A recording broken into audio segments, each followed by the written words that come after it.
痛みを感じろ。痛みを考えろ。痛みを受け取れ。痛みを知れ。痛みを知らぬ者に本当の平和は分からん。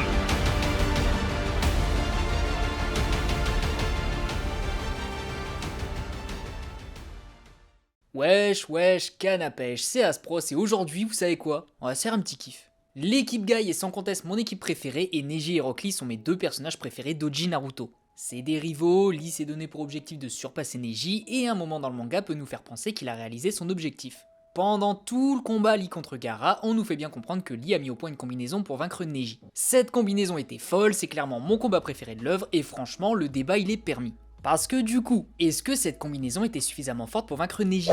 Est-ce que Lee l'a surpassé? Neji aurait-il été capable de contrer ce fou furieux en pleine course? C'est l'intérêt de cette vidéo aujourd'hui. Donc, comment on va s'organiser aujourd'hui? Il y a plusieurs versions de Lee, plusieurs versions de Neji, donc on va faire des subdivisions. Oh yeah. On va commencer par un Neji contre Lee si les deux s'étaient affrontés pendant les quarts de finale. Imaginez que Lee avait affronté et vaincu Kiba et aurait dû affronter Neji le tour d'après. Alors je vous entends déjà pester en mode pourquoi pas débattre sur un affrontement pendant les éliminatoires. Faut comprendre qu'à ce moment de la série, Neji n'a absolument rien montré. Il a marché sur Hinata, mais soyons honnêtes, beaucoup auraient pu le faire. Il y a un mois de différence entre les deux parties d'examen, mais pour un débat le plus précis possible, faudrait que je prenne les feats de Neji contre Naruto un mois plus tard. Donc le premier round sera Neji contre Lee pendant les quarts de finale. Le deuxième round sera un Neji contre Lee pendant l'arc de récupération de Sasuke. Celui-là sera beaucoup plus court parce que c'est la même chose que le premier round avec quelques détails qui diffèrent. Et enfin, on verra un Lee contre Neji pendant l'ère Shippuden, notamment pendant la Grande Guerre. Une énorme erreur de Kishimoto a été de ne plus s'intéresser à Lee et Neji dans Shippuden, donc ils ont quasiment rien montré. On va donc les faire s'affronter pendant la Grande Guerre, histoire qu'on ait un petit peu de matière pour ce débat, même si c'est pas forcément foufou. Donc j'ai 3 rounds pour vérifier si Lee a surpassé Neji à un moment donné de l'œuvre. Puisque j'entends que vous êtes boosté par la fougue de la jeunesse, on va pouvoir commencer avec le round qui vous a tous fait cliquer sur cette vidéo.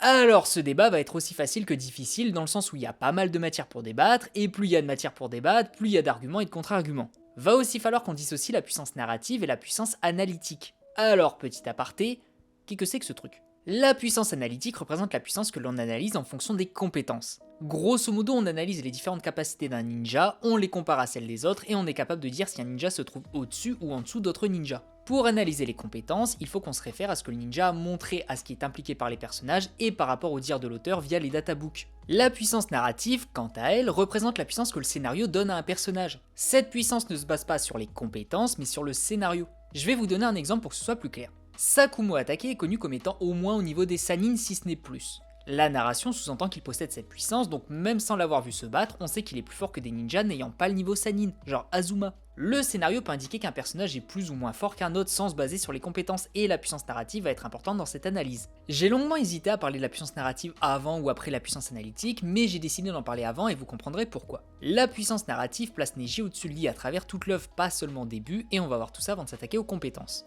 Déjà, Lee admet lui-même que le plus fort des Genin c'est Neji. Il connaît la puissance de Neji, il connaît sa propre puissance et il admet son infériorité. On sait que sa combinaison 5ème porte plus fleur du lotus verso était la combinaison qui devait vaincre Neji. Cependant, on sait aussi qu'il n'a pas découvert cette combinaison pendant son combat contre Gaara. Il s'est entraîné à maîtriser cette combinaison et faisait en sorte de l'optimiser au mieux pour qu'elle puisse vaincre Neji. Du coup, même avec cette combinaison, il admet son infériorité. Alors, ça peut être interprété différemment, en mode Lee parle d'une infériorité en forme de base, mais ça fait difficilement sens à mon sens.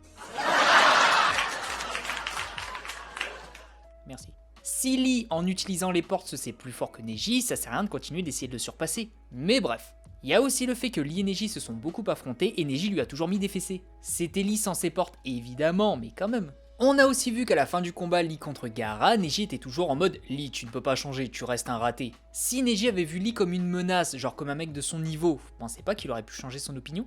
Bien sûr qu'il était surpris de la puissance de Lee, mais ça veut pas dire qu'il se sentait plus faible. Au contraire, il a vu la combinaison de Lee qui était censée le vaincre et il se sent clairement pas inférieur à Lee. Narrativement, Neji se place toujours au-dessus. Quand on passe à la partie 2, Neji est le seul à être devenu Jonin, là où Lee n'est que Chunin. Bien sûr que devenir Jonin n'est pas uniquement dû à la puissance, mais c'est une indication de l'auteur pour nous montrer que Neji est vraiment différent des autres. Et enfin, pendant la Grande Guerre, quand Madara utilisait le Tsukuyomi infini, tout le monde a vécu son rêve. Celui de Lee, c'était de battre Neji et Naruto.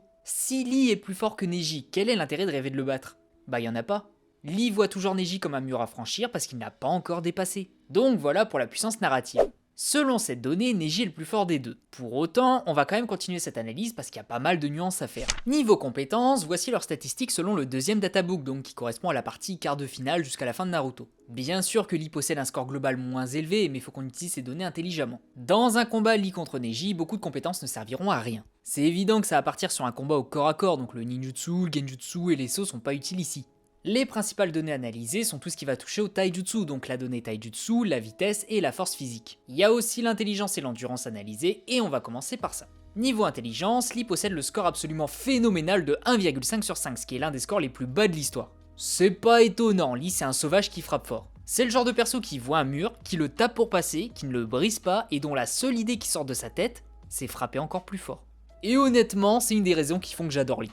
Neji, lui, est un cran au-dessus. Il est capable d'analyser le style d'un combattant et de prendre le dessus. Donc ouais, ça semble assez évident que Lee ne fera pas de plan pour vaincre Neji, là où Neji a cette possibilité. Niveau endurance, Lee est légèrement supérieur à Neji. C'est pas particulièrement étonnant vu que Lee s'entraîne à peu près 45 heures par jour à faire le tour de Konoha sur les mains, donc on est sur un marathonien de l'extrême. Si le combat se finit sur la durée, Lee l'emportera. Et maintenant, on va passer à la donnée la plus importante, le taijutsu et ses composantes. Je le précise également, mais on va prendre Lee en forme de base, donc sans ses portes. On verra les portes un petit peu plus tard. Selon le databook, le taijutsu de Neji est supérieur à celui de Lee. Alors dans tous les cas, c'est sous-entendu que le style Hyuga est le meilleur style de taijutsu de Konoha pour une simple raison, c'est qu'il annule la durabilité. Si Lee et Neji frappent un mec comme Hashirama, les résultats ils vont être diamétralement opposés. Lee brise les os alors que Neji broie les organes. On peut bloquer une attaque de Lee, mais pas une attaque de Neji de par l'effet. Puisque Neji attaque le système interne, les dégâts vont être les mêmes, peu importe le ninja qui subit l'attaque. A contrario, les dégâts que va infliger Lee vont varier en fonction du ninja qui reçoit l'attaque. D'ailleurs, le style Hyuga, donc le Juken, se base sur le Byakugan. Le Byakugan permet de voir les Tenketsu et les fermer. Ça veut dire que si Neji touche un Tenketsu de l'adversaire, celui-là aura son chakra perturbé et il sera moins fort. Dès lors que les Tenketsu sont fermés, l'adversaire devient aussi efficace que du Kokalai dans un régime. Le Taijutsu de Neji, donc là je parle que de technique, est supérieur à celui de Lee. Le databook et la narration le sous-entendent, donc on sera tous d'accord sur ça je pense.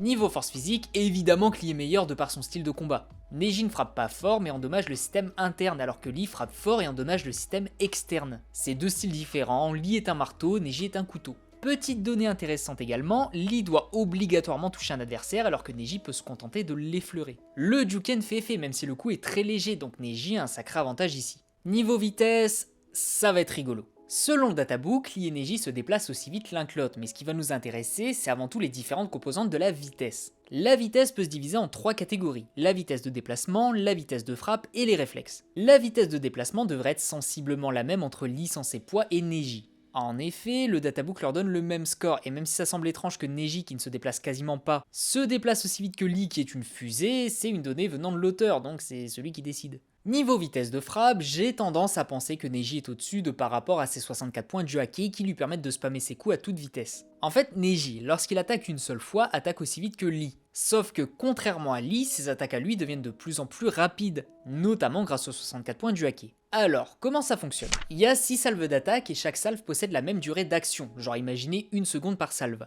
Chaque salve double le nombre d'attaques au fur et à mesure, ce qui fait que la première salve aura 2 attaques en 1 seconde. Ensuite 4 attaques en 1 seconde, 8 attaques en 1 seconde, ensuite 16 et ensuite 32, ce qui fera 64 en tout. Donc la vitesse de frappe de Neji devrait être supérieure à celle de Lee forme de base. Cependant, une donnée manque et elle est très importante. Les réflexes. Dans l'univers de Naruto, un ninja plus lent qu'un autre peut compenser la différence de vitesse en ayant de meilleurs réflexes. L'exemple que j'aime utiliser pour illustrer ce propos est Naruto contre Sasuke à la vallée de la faim dans Oji Naruto. Sasuke de Tomoe ne pouvait pas suivre Naruto KCM 0. Il a débloqué son 3ème Tomoe en plein combat et il a pu le suivre par conséquent. Sasuke n'est pas devenu plus rapide mais il voyait mieux les mouvements de Naruto. Grâce à ses réflexes et à son anticipation, il pouvait bouger en fonction des futurs mouvements de Naruto, ce qui fait qu'il a pu prendre le dessus et même gagner le combat. Lee ne possède pas de réflexes particulièrement développés, ça n'a jamais été indiqué. Possède sans doute de bons réflexes pour un ninja de son niveau, mais personne ne placera Lee dans le top tier niveau réflexe. Neji, quant à lui, possède le Byakugan, et on va pas se le cacher, le Byakugan il est beaucoup trop sous-coté. Le Byakugan confère 2 gros avantages, une vue sur quasiment 360 degrés et la possibilité de voir l'intérieur d'une personne, donc voir les cavités, les tenketsu, la circulation du chakra et tout le tintouin. Alors, en quoi c'est pratique? Je vais prendre l'exemple de Lee pour expliquer là où je veux en venir. Quand Lee affronte un adversaire, sa vitesse lui permet de se déplacer tout autour de lui à une vitesse folle pour attaquer. Pour se défendre contre ça, il faut être capable de le suivre du regard. Si Lee se déplace derrière un ninja, il faut que ce ninja se tourne pour savoir où il va attaquer exactement pour pouvoir se défendre. Il y aura donc un effet de surprise de créer si on perd Lee des yeux. Neji lui n'a pas besoin de ça parce que sa vision lui permet de rester en place et de voir derrière lui. L'effet de surprise ne sera donc pas créé ici puisque Neji ne va pas perdre Lee des yeux. En fait, la seule façon pour Lee de passer ses réflexes c'est en allant vraiment plus vite que Neji et c'est quelque chose qui n'est pas possible en forme de base. Neji possède de meilleurs réflexes que Lee. Les compétences donnent elles aussi l'avantage à Neji. Cependant, on parle de Lee forme de base depuis le début, donc Lee s'en ses portes. Ce que je vous propose sans vraiment vous le proposer parce que je fais ce que je veux, c'est qu'on va voir si Lee peut vaincre Neji et on lui donnera de plus en plus de portes au fur et à mesure. Donc, est-ce que Lee de base peut vaincre Neji? Bah comme je l'ai pas mal expliqué, les compétences de Lee sont juste inférieures à celles de Neji. Après, qu'on soit d'accord, c'est pas parce que Lee possède un score moins élevé qu'il est forcément moins fort. C'est juste que Neji lui est supérieur en taijutsu et dans ses composantes, donc forcément, il va le battre. D'ailleurs, Lee n'a jamais battu Neji en forme de base, donc bon... On peut imaginer assez facilement que Lee n'utilisait pas ses portes, mais en forme de base, Neji est juste au-dessus pour plusieurs raisons. Lee, malgré sa vitesse, ne peut pas passer la défense de Neji. Là où Lee se bat sur sa vitesse brute, Neji se déplace aussi vite tout en ayant des réflexes largement supérieurs. Lee n'a aucun moyen de passer un kaiten, aucun moyen d'esquiver les 64 points du hake, et aucun moyen de toucher Neji en général. Et croyez-moi, j'essaie absolument pas d'avantager Neji parce que je préfère clairement Lee, mais là, c'est Lee forme de base. Lee forme de base n'a jamais pu vaincre Neji, et vu comment Neji se sent supérieur, j'imagine qu'il utilisait même pas sa pleine puissance. Mais bref, Neji tabasse Lee forme de base. On va donc passer aux différentes portes. Lorsque Lee ouvre la première porte, il multiplie par 5 ses capacités physiques. De base, le cerveau d'un homme l'autorégule à ne pas utiliser plus de 20% de ses capacités pour éviter les blessures. Lorsque Lee utilise la première porte, il supprime cette autorégulation et il peut utiliser 100% de ses capacités, donc 5 fois ses capacités de base. De plus, il peut utiliser la fleur du lotus, qui est une attaque assez balèze. Alors, est-ce que ça va être utile contre Neji? Bah pas tant que ça. Comme je l'ai dit, Neji possède la même vitesse que Lee de base, mais il possède des réflexes bien plus élevés. Du coup, il peut gérer un ninja dont la vitesse est plus grande que la sienne. Alors, difficile de dire si Neji peut gérer un ninja 5 fois plus rapide que lui, mais n'oubliez pas que Guy et Lee font référence à la 5ème porte comme le moyen de vaincre Neji, ce qui sous-entend que les autres portes d'avant ne seraient pas suffisantes. D'ailleurs, la technique de la fleur du lotus est un très mauvais plan contre lui. Neji peut faire sortir du chakra de n'importe où et il a pu briser le piège de toile de Kidomaru en faisant une sorte d'explosion de chakra autour de lui. La fleur du lotus s'exécute en ligotant son adversaire avec ses straps autour de ses bras. Si Neji se fait prendre par cette attaque, il peut juste l'annuler en faisant la même petite explosion de chakra. Et c'est vraiment en assumant que Neji se fasse avoir parce que la première porte ne garantit pas de pouvoir surprendre Neji. N'oubliez pas également que Neji ne connaissait pas la fleur du lotus verso, mais la classique il la connaît sans doute. Du coup Neji se sent quand même supérieur et Lee se sent quand même inférieur malgré la fleur du lotus classique. Neji est donc tout à fait apte à contrer cette première porte. Par contre, dès que l'attaque est utilisée, les contre-coups empêchent Lee de se mouvoir correctement. En bref, s'il se rate, il est dans le pétrin. Heureusement pour lui, l'utilisation de la deuxième porte annule les effets. Cette deuxième porte annule les effets de la première porte et booste encore la puissance physique de Lee. Exactement comme avant, Lee et Guy considèrent que seule la combinaison 5ème porte plus fleur du lotus verso peuvent le vaincre, ce qui sous-entend que les portes d'avant non.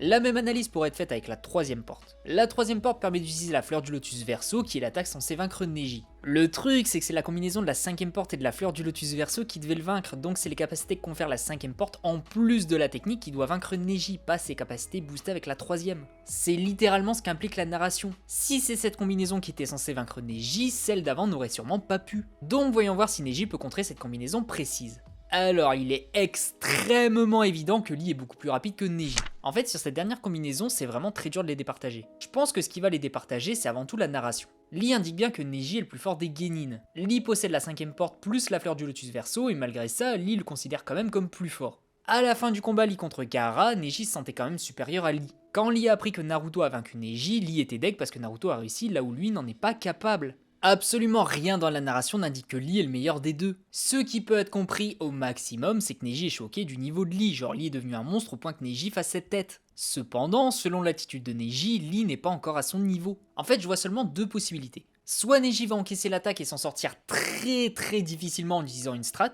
Dans ce cas-là, Lee serait mort parce que peu importe l'état dans lequel finirait Neji, ce serait 10 fois pire pour Lee. Soit il va juste le rembarrer avec un kaiten qui va lui renvoyer toute sa puissance en pleine poire. N'oubliez pas que Lee, après son combat contre Gaara, a eu sa carrière de ninja quasiment arrêtée. Alors c'est ouvert à interprétation, mais à mon sens, c'est Lee qui s'est fait ça tout seul, pas Gaara. Gaara a broyé son bras et sa jambe, mais ce qu'il a vraiment mis mal, c'est sa colonne vertébrale.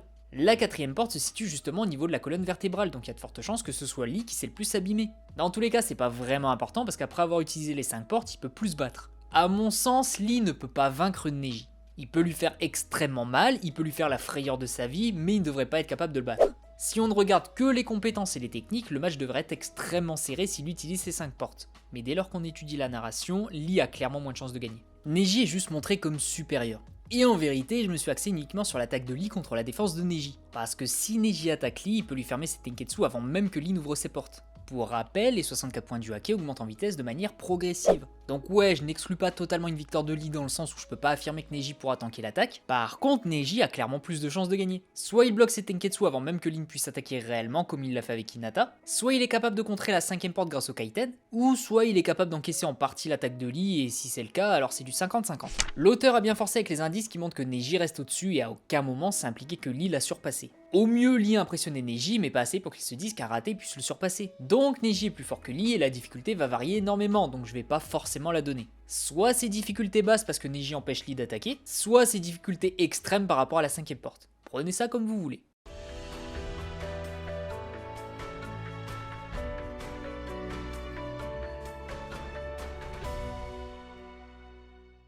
Alors Neji contre Lee dans l'arc ramener les fesses de Sasuke va être largement plus court. L'analyse est simple, Neji est plus fort qu'avant, Lee est plus faible qu'avant. Point. Je rigole évidemment, on va analyser ce qu'il y a à analyser. La différence entre ce Neji et celui d'avant, c'est son côté plus posé et qui réfléchit plus. Il ne sous-estime plus ses adversaires et ne perd plus de temps. Il a d'ailleurs un feat assez intéressant où il contre la flèche de Kidomaru qui va à la vitesse de la foudre selon le databook. Neji ne va pas à la vitesse de la foudre, mais il peut réagir à des attaques de ce type grâce à ses yeux. Si on avait des doutes sur le round d'avant par rapport à la vitesse que Neji pouvait gérer, là on a une bonne indication. Je pense pas que Lee 5ème porte se déplace à la vitesse de la foudre, mais même si c'est le cas, Neji est capable d'y réagir. Ça fait que là, c'est tendu pour Lee.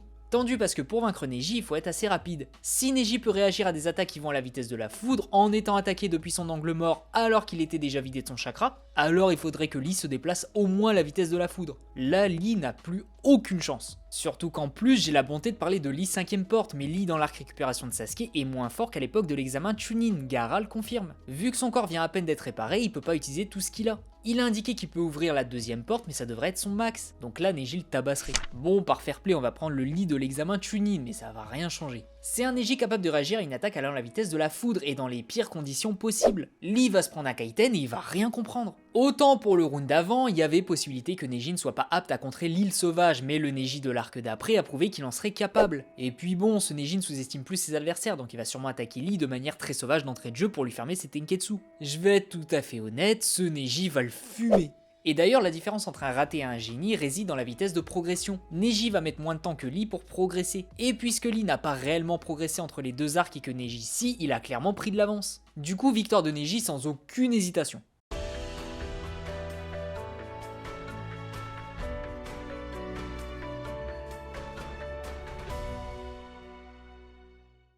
Et enfin, Neji contre Lee dans Shippuden, ça va être le débat le moins intéressant vu que les deux n'ont rien montré d'extraordinaire. Neji est le seul à être devenu Jonin, Lee a débloqué la 6ème porte, les deux peuvent se battre à un niveau assez similaire avec un léger avantage pour Neji qui a fait quelques trucs sympas, genre repousser avec son oncle un bras de Jubi sans le chakra de Naruto, voilà.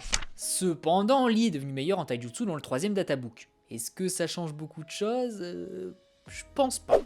C'est surtout la vitesse qui manque à Lee pour vaincre Neji. On a toujours ce même rapport de vitesse dans Shippuden, Neji et Lee au même niveau en forme de base. Je ne doute pas que Neji ait développé de meilleurs réflexes avec le temps, et puisque Lee peut ouvrir la 6ème porte, il ira encore plus vite. Je vais pas vous mentir, je suis presque énervé. Lee et Neji devraient être beaucoup plus développés, ils auraient dû être beaucoup plus mis en avant. Là on ne sait rien sur leurs nouvelles capacités, et vu qu'il n'y a rien, bah on fait comment? Et bah on se base sur les deux seuls trucs qu'on a. La narration et les compétences qu'ils avaient avant. Enfin, c'est pas tout à fait exact. A vrai dire, on sait que Lee 6ème porte a été assez rapide pour bouger Gai du Gudodama de Madara Rikudo. Lee est donc devenu beaucoup plus rapide avec sa 6ème porte. Neji lui pouvait réagir au bras de Jubi même si c'est pas très qualitatif.